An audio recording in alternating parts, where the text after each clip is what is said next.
Welcome back everyone. तो मैं काफ़ी इम्पोर्टेंट टॉपिक के बारे में बात करने वाला हूँ और इस टॉपिक के बारे में बहुत बार इंटरव्यूज़ में भी पूछा जाता है। Category versus sales. अभी जैसे आप देख पा रहे हो मेरे पास कैटेगरी वाइज सेल्स दिख रहा है, लेकिन मुझे कैटेगरी वाइज एक मेजर नहीं देखना है, मुझे कैटेगरी वाइज देखने हैं दो मेजर्स। तो हमारे पास क्या रहता है, हमारे पास टैब्लू में जब भी आप कोई भी डेटा सेट ओपन करोगे तो हमारे पास एक मेजर नेम्स और एक मेजर वैल्यूज़ ये हमेशा दिखेगा आपको, बिकॉज ये ऑटोमेटिकली टैब्लू कैलकुलेट करता है। जो भी कोई डायमेंशन या मेजर टैब्लू खुद से कैलकुलेट करके रखता है इस डेस्क पे, तो वो जो है वो इटैलिक फॉर्म में होता है।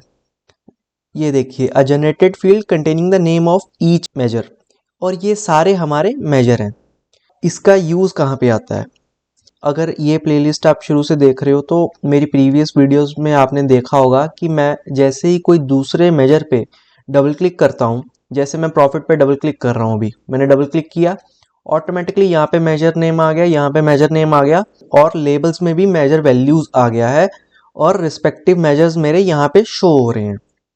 अब ये हुआ क्या, और अचानक से ये इतने सारे 3-4 फील्ड कहाँ से आ गए, तो इसको समझते हैं। तो अब ये सेम व्यू मैं खुद बनाऊंगा बिना डबल क्लिक किए। मैं दूसरी शीट में जा रहा हूं और इसमें मैं कैटेगरी ले रहा हूं, और यहां पे मैंने सेल्स शो की हुई हैं। अब मैं क्या करूंगा, मैं लूंगा मेजर नेम्स और कॉलम्स में डाल दूंगा। तो अभी के लिए नो मेजर वैल्यू आ रहा है। क्यों? क्योंकि बाय डिफॉल्ट जब भी मेजर वैल्यू, ये जो मेजर वैल्यूज है व्यू में ना हो, तो ये measure names measure values show नहीं करते। अगर मैं सेल्स हटा दूं तो यहाँ पे कुछ भी नहीं है। तो मुझे मेजर वैल्यूज देखने के लिए मुझे मेजर नेम्स के रिस्पेक्ट टू मेजर वैल्यूज डालनी ही पड़ेंगी। तो मैं क्या कर रहा हूँ, मेजर वैल्यूज को टेक्स्ट में डाल रहा हूँ। अब यहाँ पे मेरी सारी मेजर वैल्यूज आ गई। मैंने क्या किया, अब मेजर नेम्स को यहाँ पे कंट्रोल होल्ड करके फिल्टर्स में डाल दिया। अब यहाँ पे एडिट फिल्टर करता हूँ, मेरे पास मुझे क्या चाहिए, सिर्फ सेल्स और प्रॉफिट चाहिए, और इसको ओके कर दिया। तो मेरे पास ये सेम व्यू यहाँ पे डबल क्लिक करने पे बन रहा है। हमारे जितने भी मेजर्स हैं उनको एज अ डायमेंशन दिखाने के लिए मेजर नेम्स यूज करते हैं। क्या, मैंने मेजर नेम्स को यहाँ पे कॉलम्स में डाला हुआ है, तो ये मेजर नेम्स के कॉलम्स बन के आ रहे हैं, किनके कि मेजर वैल्यूज के अलग अलग कॉलम बन जाएंगे। अगर मैं इसको रोज में डालूंगा तो मेजर नेम्स जो है वो मेरा हर कैटेगरी के हिसाब से शो होगा। जैसे फर्नीचर में प्रॉफिट और सेल्स दो रोज शो हो रही हैं, और ऐसे ही मैं इसमें और चीजें भी ऐड कर सकता हूँ। अगर मैं डिस्काउंट को यहाँ पे ड्रैग एंड ड्रॉप करता हूँ तो डिस्काउंट भी ऐड हो जाएगा। अगर मैं ऑर्डर्स के काउंट को ऐड करता हूँ यहाँ पे, तो काउंट ऑफ ऑर्डर्स भी मेरे पास यहाँ पे आ जाएगा। मेरे पास जितने भी मेजर्स होंगे वो यहाँ फिल्टर पेन में यहाँ पे जनरल में आपको दिखेंगे, और उसमें से आप डायरेक्टली सिलेक्ट कर सकते हो। तो ये है मेजर वैल्यूज और मेजर नेम्स। अब इस चीज को चार्ट्स में एक बार यूज करके देखते हैं। अभी तो मैंने टैबुलर फॉर्म में आपको बताया, मैंने कैटेगरी डाली, हाँ, फिर उसके बाद मैंने सेल्स ले लिया, मेजर नेम्स मैंने डायरेक्ट फिल्टर में डाल दिया। मुझे चाहिए सेल्स और प्रॉफिट, मैंने ओके किया, कुछ नहीं हुआ। मैंने मेजर वैल्यूज पे डबल क्लिक किया तो क्या आया, मेजर वैल्यूज मेरे पास यहाँ पे आ गई। अब अगर मैं मेजर वैल्यूज को यहां से हटा के कैटेगरी के सामने रख दूं, क्या होगा?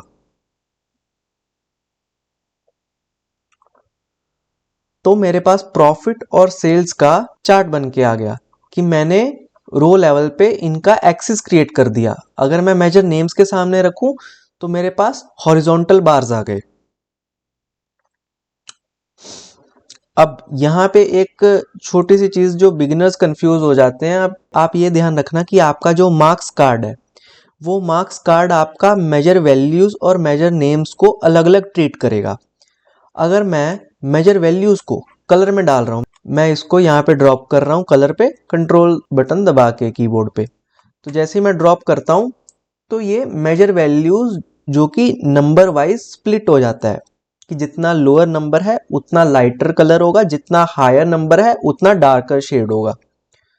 लेकिन अगर मैं मेजर नेम्स को कलर में डालता हूं, कंट्रोल को मैं होल्ड कर रहा हूं और इसको ड्रैग और ड्रॉप कर रहा हूं, तो अब ये मेजर नेम वाइज कलर को स्प्लिट करेगा। और ये सेम चीज ये सभी फॉलो करेंगे। अगर मैं मेजर नेम्स को साइज में डाल देता हूं तो मेजर वाइज इसने क्या किया, साइज को चेंज कर दिया कि प्रॉफिट का साइज उसने ये कर दिया और सेल्स का ये कर दिया। सिमिलरली अगर मैं इसको मेजर नेम को लेबल में डालता हूं तो लेबल मेरा ये प्रॉफिट का लेबल आ रहा है, ये सेल्स का लेबल आ रहा है। अगर मैं मेजर वैल्यूज को लेबल के ऊपर डाल रहा हूं, मैं इसके ऊपर भी ड्रॉप कर सकता हूं, मैं इसके ऊपर भी ड्रॉप कर सकता हूं। मैं लेबल पे ड्रॉप कर रहा हूं तो ये अब क्या आ गया, मेरे पास प्रॉफिट इतना और सेल्स इतना। यहां पे मैं इसको हटा दे रहा हूं। कभी कभार क्या होता है कि हम ना कंफ्यूज हो जाते हैं और जल्दबाजी में ना कुछ चीजें होती हैं, जैसे हम इसको हटा के हम क्या करते हैं, हम डायरेक्टली यहां से ही इसको डाल देते हैं। तो ये चीज जो है ये हमारी रॉन्ग वैल्यू देगी। क्यों? मैंने इसे बोल दिया कि लेबल्स में आप टेक्स्ट में, अगर मैं इसको लेफ्ट क्लिक करूं और इसको ओपन करूं तो मैंने इसको लेबल में ये फॉर्मेट दिया है कि मेजर नेम आए और साथ में सम ऑफ सेल्स आए। तो सम ऑफ सेल्स अगर आएगा तो ये पूरी चार्ट के लिए आएगा। तो यहां पे क्या हो रहा है, तो ये जो प्रॉफिट जो है इसके अंडर भी सेल्स शो कर रहा है जबकि इसको प्रॉफिट शो करना चाहिए। ये ऐसा क्यों हो रहा है? क्योंकि मैंने टेक्स्ट में सम ऑफ सेल्स डाल दी है। हाँ, अगर आप दोनों चीजें यहाँ पे शो करना चाहते हो तो आप प्रॉफिट को भी साथ में टेक्स्ट में डाल सकते हो, तो आपका प्रॉफिट और सेल्स दोनों शो हो रहे हैं। लेकिन हम ऐसा नहीं चाहते हैं। यूजुअली हम चाहते हैं प्रॉफिट की कॉलम में प्रॉफिट दिखे और सेल्स की कॉलम में सेल्स दिखे। तो मेजर वैल्यूज हमको टेक्स्ट में डालना है।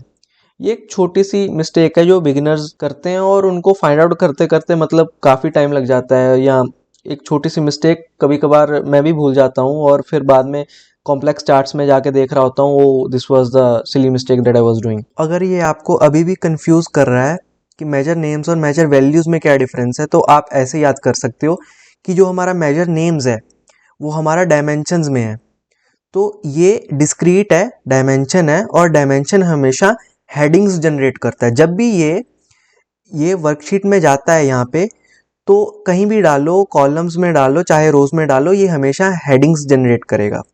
और वो हेडिंग्स फिल्टर आउट कर देते हो आप फिल्टर में जाके, और वो हेडिंग्स की जो लिस्ट है वो आपके सारे मेजर्स हैं, और ये हमारा मेजर वैल्यूज जो मेजर की वैल्यूज शो करता है। तो ये as a label values show कर सकता है और एक्सेस जनरेट करने में भी हेल्प कर सकता है, जो कि प्रॉपर्टीज होती है मेजर्स की। तो आप ऐसे इसको याद कर सकते हो, और जितना आप प्रैक्टिस करोगे आप उतना ही अच्छे से इन दोनों को समझ पाओगे। That's it.